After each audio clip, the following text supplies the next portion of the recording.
अस्सलाम वालेकुम। मेरा नाम नसीम है। मेरे 3 बच्चे हैं और मेरे शौहर को फौत हुए 1 साल 3 माह हो गए हैं और मैं बच्चों को बहुत मुश्किल से पाल रही हूँ।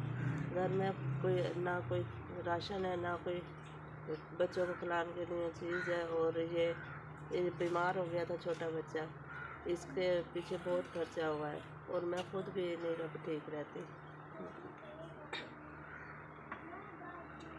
बिजली का बिल भी बहुत ज़्यादा आता है और लकड़ियाँ भी खरीदनी होती है, घर में आटा भी लाना होता है। ये बहुत मुश्किल से हमारा खर्चा मुश्किल से गुजारा हो रहा है।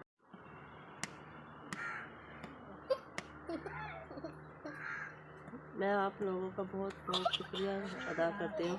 आप लोगों ने 8वें महीने का ये खर्चा मेरे बच्चों के लिए भेजा है।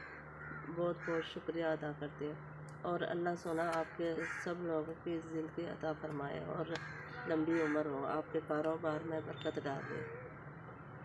मेरे शौहर को फौत हुए 1 साल 3 माह हो गए और आप लोगों ने 8वें महीने का भी ये खर्चा मुझे भेजा है। 8 माह हो गए, आपने मुझे 80,000 भेज चुके हैं। बहुत बहुत शुक्रिया। मैं आप भाइयों का शुक्रिया अदा करती हूँ। आपने ये पैसे भेजे हैं, इनसे मैं लकड़ियाँ लेंगी, बिल जमा कराऊंगी और कुछ घर का राशन ले आऊँगी। बहुत बहुत शुक्रिया। आप लोगों का शुक्रिया।